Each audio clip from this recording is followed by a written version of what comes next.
तो आज की क्लास का जो हमारा टॉपिक है ना, वो टॉपिक है हमारा पास्ट एडजस्टमेंट।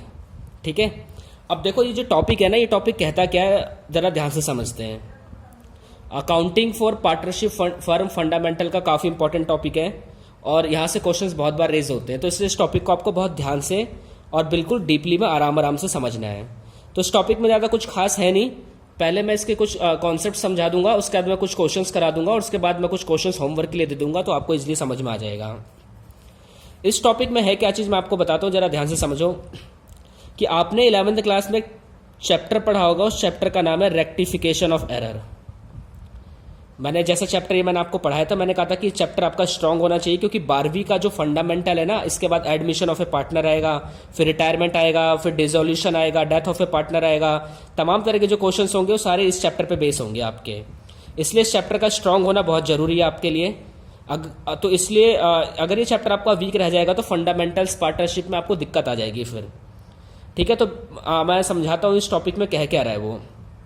देखो, इस टॉपिक में ये कहा गया है कि रेक्टिफिकेशन ऑफ एरर में मैं आपको थोड़ा सा बताता हूँ होता क्या था। जैसे सपोज करो कि मिस्टर राम है, मुझे राम को 500 रुपये से क्रेडिट करना था, मैंने गलती से क्या किया, उसको 1000 रुपये से क्रेडिट कर दिया। तो रेक्टिफाई एंट्री करने के लिए मुझे राम को डेबिट करना पड़ेगा। अब ऐसा तो नहीं कि मैं इसको क्रॉस करूंगा और उसके बाद मैं दोबारा से एंट्री पास करूंगा। तो अकाउंट्स में बेसिकली क्या होता है कि किसी भी चीज़ की जब एंट्री गलत हो जाती है, आप भूल जाते हो, मैं वर्ड कह रहा हूँ गलत हो जाती है या आप भूल जाते हो, ओमिशन हो जाना या भूल जाना, तो उस चीज़ को करेक्ट करने के लिए हम एडजस्टमेंट एंट्री पास करते हैं। उसी वर्ड के लिए हम यहाँ पे एडजस्टमेंट यूज़ किया गया है। पास्ट का मतलब है कि आपसे पहले जो गलती हो गई है, और एडजस्टमेंट का मतलब जिससे आप सुधारोगे उसको। तो कई बार क्या होता है भाई, अब हम अकाउंट्स बना रहे हैं तो हो सकता है कि अकाउंट्स बनाते बनाते गलती हो जाए कई बार, तो इसलिए क्या होता है कि उसके लिए एडजस्टमेंट एंट्री पास की जाती है। तो इसलिए पास्ट एडजस्टमेंट को पढ़ा जाता है। तो पहले इसके बारे में कुछ समझ लेते हैं, डेफिनेशंस वगैरह ये कहता क्या है, उसके बाद इसके फॉर्मेट को देखेंगे और उसके बाद से एक दो क्वेश्चंस बनाएंगे। ठीक है, तो मैंने आपके सामने इसकी कुछ डेफिनेशंस लिखी है और देखो, पहले ना हमें इसको थोड़ा सा रीड करना पड़ेगा और उसके बाद हम इसके आगे टॉपिक और फॉर्मेट पे जा सकते हैं। ठीक है, जैसा मैंने लिखवाया है आपको कि sometimes after closing the accounts of a partnership firm, जब आप किसी पार्टनरशिप फर्म की जब अकाउंट्स आप क्लोज करते हो, तो आपको पता क्लोजिंग डेट तो आपको पता कौन सी होती है, 31 मार्च। ठीक है, और भी कोई दूसरी भी हो सकती है जो फर्म अडॉप्ट करे। It is discovered that there were some errors और ओमिशन इन द अकाउंट्स। कई बार ऐसा देखा जाता है, या तो आपसे कुछ गलती हुई है या तो आप कुछ भूल चुके हो। ठीक है, for example interest on capital और drawing may have been omitted. यहां पे वर्ड बोला मे, हो सकता है कि आप इंटरेस्ट ऑन कैपिटल या इंटरेस्ट ऑन ड्राइंग देना भूल गए हो। Omitted profits and losses may have been distributed among the partners in a wrong ratio. हो सकता है कि आपने प्रॉफिट एंड लॉस को ही गलत रेशियो में बांट दिया हो, ऐसा भी हो सकता है। तो इस प्रॉब्लम से ओवरकम करने के लिए हम क्या करते हैं, पास्ट एडजस्टमेंट का यूज करते हैं हम। ठीक है, एक चीज ध्यान से समझो दोबारा। देखो, आपको पता है कि जो profit and loss appropriation account होता है वो किसके पॉइंट ऑफ व्यू से बनाया जाता है, वो फर्म के पॉइंट ऑफ व्यू से बनाया जाता है। ठीक है, तो जितने भी फर्म के पॉइंट ऑफ व्यू से बनाया जा रहा है, जो भी खर्चे होते हैं हम सारे डेबिट साइड में लिखते हैं और जो भी इनकम होती है उसको हम क्रेडिट साइड में लिखते हैं। तो इस बात का आपको ध्यान रखना है। आ रही बात समझ में? तो एक बार ना इसका एनालिटिकल टेबल देख लेते हैं कि आखिर इसमें इसका टेबल है कैसे। ध्यान से समझना, मैं इसका फॉर्म बना देता हूँ, एक इसका एनालिटिकल टेबल।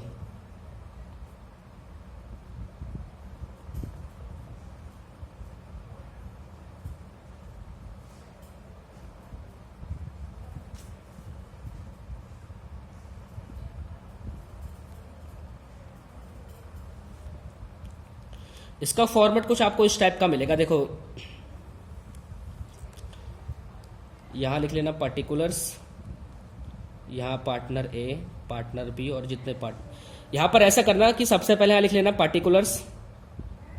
ठीक है, यहां पर मान लो सपोज करो 2 पार्टनर है, तो 2 पार्टनर तो 2 कॉलम बनाना, 3 पार्टनर होंगे 3 कॉलम बनाना, 4 पार्टनर होंगे 4 कॉलम बनाना। तो सपोज करो कि हमारे क्वेश्चंस में मान के चलते हैं 2 पार्टनर है ए और बी, और ये फर्म का मान लेते हैं। ठीक है, इसका जो फॉर्मेट है वो ऐसे ही करना है आपको, और हर एक फॉर्मेट का डेबिट क्रेडिट आपको क्रिएट करना है। ये इसकी डेबिट साइड होगी, क्रेडिट साइड, ये डेबिट साइड क्रेडिट साइड, और ये डेबिट साइड क्रेडिट साइड। ठीक है, ये इसका एक एनालिटिकल टेबल है जिसके बेस पे ये तैयार होगा। फॉर्मेट में कुछ नहीं है, जितने पार्टनर्स होंगे उनको लिख देंगे, फिर उनका डेबिट क्रेडिट और लास्ट में फर्म का लिखना बहुत जरूरी है, क्योंकि ये फर्म के हिसाब से बनाया जा रहा है, फर्म के पॉइंट ऑफ व्यू से। अब इसमें बेसिकली होगा क्या कि जो गलतियां आपने की है ना उसको हम सुधारेंगे, फिर उसको हम एक एडजस्टमेंट एंट्री पास करेंगे, बाद में जनरल एंट्री करके हम उसको खत्म कर देंगे। तो एक बार इसका ना एक क्वेश्चन देखते हैं, उसके बाद आपको अच्छे से समझ में आएगा ये। ठीक है, तो मैं आपके सामने एक क्वेश्चन है, क्वेश्चन नंबर मैं करा रहा हूं आपको 55 से। ठीक है, एक बार ये वाला क्वेश्चन समझते हैं, कराने तो खैर मुझे सारे ही क्वेश्चन है। तो एक बार 55 क्वेश्चन देखते हैं। मुझे लगता है आपको या तो आपके पास बुक्स है तो बुक्स से कैरी कर लेना, या अदरवाइज इससे स्क्रीनशॉट लेके फिर इससे क्वेश्चन लिख लेना। ठीक है, जैसे हो सके आपको जैसा बेस्ट लगे वैसा कर लेना। तो क्वेश्चन देखते हैं, क्वेश्चन में क्या लिखा है। क्वेश्चन में लिखा है कि Ram and Mohan are equal partners. Ram और मोहन पार्टनर्स थे। Their capitals are 4000 and 8000 respectively. उन्होंने कितनी कैपिटल लगाई थी शुरू में? 4000 और 8000 थी। After the accounts for the year are prepared, it is discovered that interest at the rate 5% per annum as provided in the partnership agreement has not been credit to the capital account before distribution of profit. इन्होंने ये बोला ना कि जो इनको interest देना था ना कैपिटल पे, वो नहीं दिया, और उसके बाद हमने सीधा प्रॉफिट को बांट दिया। यानी इनको इंटरेस्ट ऑन कैपिटल मिलना चाहिए था। ठीक है, इसने साफ साफ बोला है कि provided in the partnership agreement and has not been credit to the capital accounts before distribution of profit. यानी क्वेश्चन में उसने साफ साफ बोल दिया है कि पार्टनरशिप डीड में तो था लेकिन उसको हमने इंटरेस्ट दिया नहीं। It is decide to make an adjustment entry in the beginning of the next year, give the necessary journal entry. तो आपको बताना है कि आपको इसको करेक्ट करके दिखाना है इस क्वेश्चन को। ठीक है, तो देखते हैं इस क्वेश्चन को करते कैसे। तो आई होप, मुझे लगता है क्वेश्चन आपको समझ में आ गया होगा। मैं एक बार दोबारा समझा देता हूं क्वेश्चन में क्या कह रहा है। क्वेश्चन में वही कह रहा है कि राम और मोहन पार्टनर्स थे, इक्वल पार्टनर्स थे, मतलब प्रॉफिट शेयरिंग रेशियो यहाँ पर इक्वल रहा होगा। जो भी प्रॉफिट रहा होगा लॉस वो इक्वल बांटेंगे। उनकी कैपिटल 4000 और 8000 थी। देखो अब मैं आपको एक चीज बता देता हूं, जो इंटरेस्ट ऑन कैपिटल दिया जाता है ना वो हमेशा ओपनिंग कैपिटल पे दिया जाता है। तो इसलिए इसने कुछ बोला नहीं है, तो ये ओपनिंग कैपिटल ही है। अगर क्वेश्चन में मेंशन किया होता ना तो हमें ओपनिंग कैपिटल हमें कैलकुलेट करना पड़ेगा उस हिसाब से। ठीक है, तो अगर आप पढ़ोगे, अब इसके बाद इसने बोला है कि 5% इंटरेस्ट था जो इनको मिला नहीं। तो आप सबसे पहले क्या करना ना, एक वर्किंग नोट के थ्रू अपना इंटरेस्ट ऑन कैपिटल निकाल लेना। ठीक है, तो लिख लेना working note number 1, computation of interest on capital. Computation of interest, format का ध्यान रखना है, इंटरेस्ट ऑन कैपिटल। ठीक है, तो अब सबसे पहले बात करते हैं राम की। तो देखो राम का कितना निकलेगा इंटरेस्ट ऑन कैपिटल, क्योंकि आपने इंटरेस्ट ऑन कैपिटल पढ़ा होगा। तो 4000 की कैपिटल है और इंटरेस्ट रेट इसका 5% है। तो 4000 का 5% 200 रुपये आ जाएगा। ठीक है, और मोहन का निकाल लोगे आप 8000 रुपये, और 5% के हिसाब से आ जाएगा 400 रुपये। ठीक है, तो ये इनका इंटरेस्ट ऑन कैपिटल आ चुका है।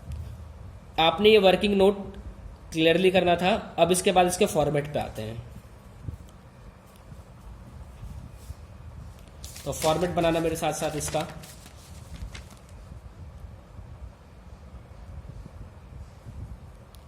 एक एनालिटिकल टेबल बनाना है, जैसे मैंने आपसे कहा था। 2 पार्टनर है तो यहां लिखना पर्टिकुलर्स, यहां लिखना राम का, यहां लिखना मोहन का, और यहां लिखना फर्म का। ठीक है, तो लिखना पर्टिकुलर्स, यहां लिखना राम, यहां मोहन, और यहाँ फर्म, और डेबिट क्रेडिट इनका लिख देना। ये इसका डेबिट साइड है, credit side, debit credit, debit credit.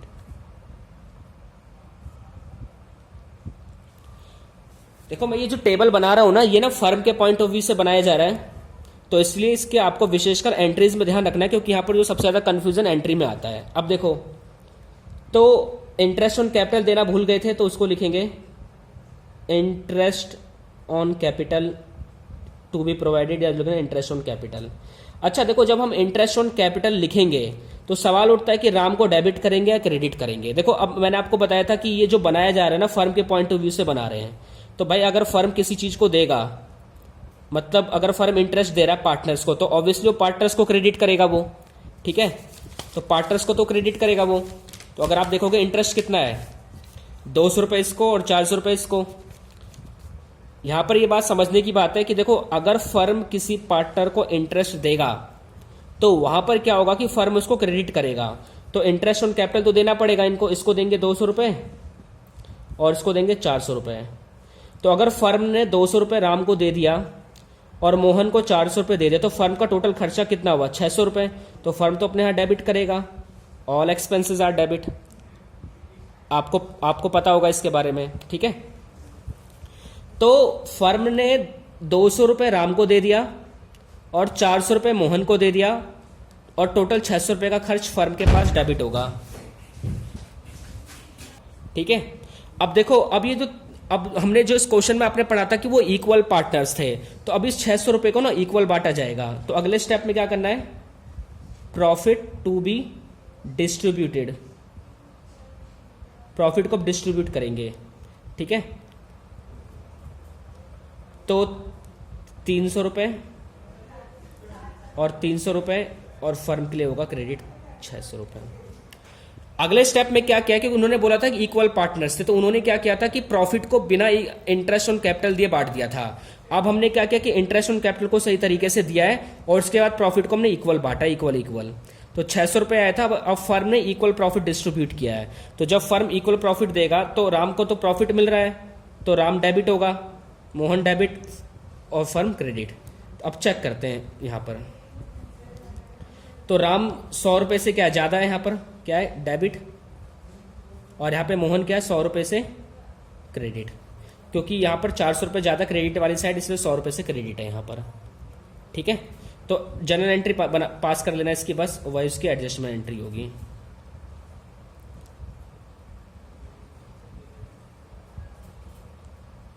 पूरी फॉर्मेट में पास करने जनरल एंट्री लिख देना,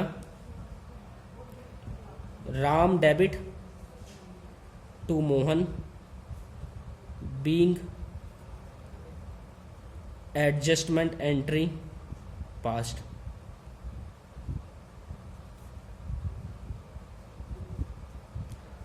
यहाँ लिखना 100 रुपये और यहाँ लिखना 100 रुपये। तो ये क्वेश्चन था ऐसा, कुछ नहीं है क्वेश्चन में, बस कॉन्सेप्ट्स आपके क्लियर होने चाहिए सिर्फ, और कुछ नहीं था क्वेश्चन में।